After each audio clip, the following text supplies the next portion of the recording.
daming teknolohiya na available na ngayon sa market. Paano mo ba gagawin at gagamitin ang modern technology para sa trabaho naming mga pulis? May drone, may robot, may CCTV, napakaluma na yan ng CCTV, at napakarami pang iba na pwede mong gamitin, pwede mong i-harness from the universe para gumaling, gumanda, at umayos ang trabaho ng pulis. Bakit nandoon ka pa rin sa ilalagay ko ang pulis sa kanto? With a drone, with a robot, kasi robot na pagkakaalam ko sa pangalan nila, pwede mong anong tawag yan?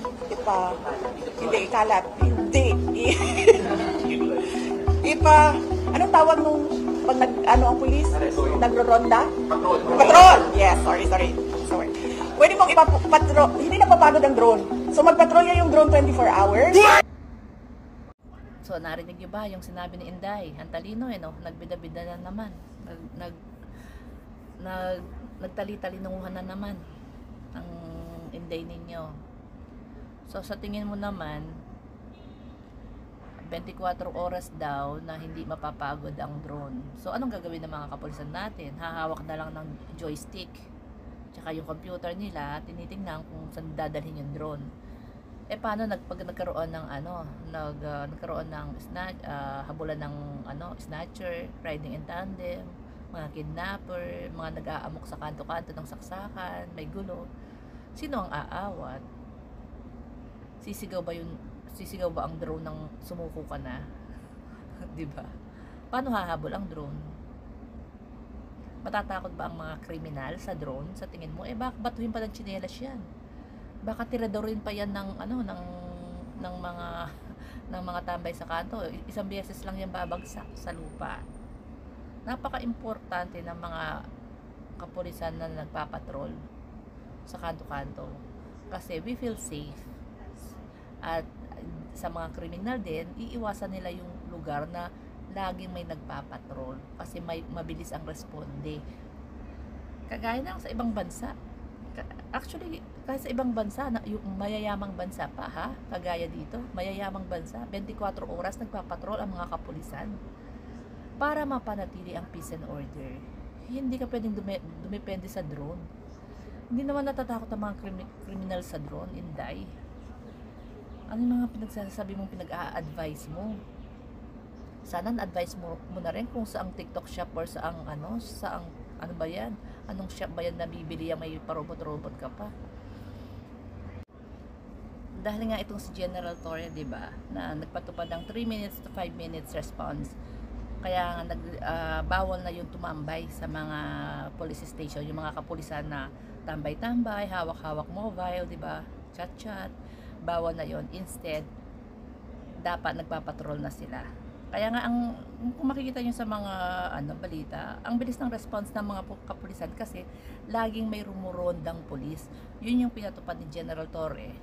Na hindi ko naman alam ba't ang gigigil itong si Inday. Ang gusto niya i-drone na lang daw. Ano gagawin mong tamad yung mga pulis? Ano yun? Maghapon sa computer? Kumahawak ng tinitignan kung saan nila dadaling yung drone. Paano sila makaka-response?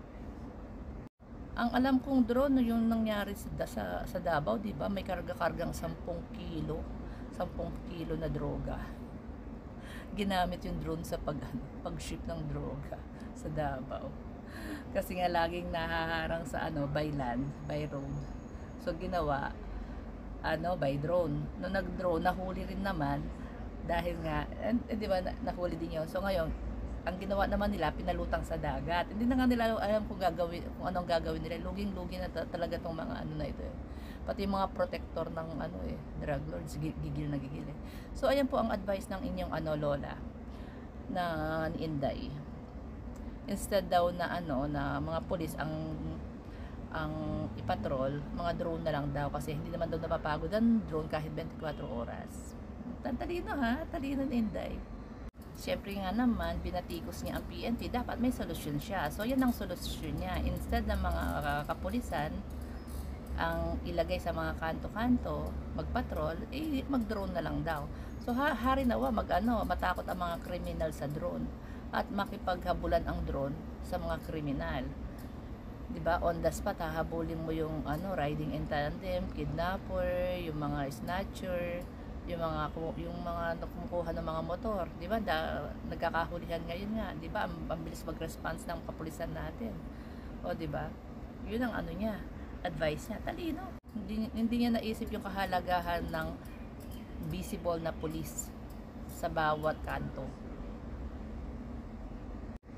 para mapanatili yung peace and order. At matatakot talaga ang mga kriminal kapag alam nila na marami nagro-rondang pulis. 'Di ba?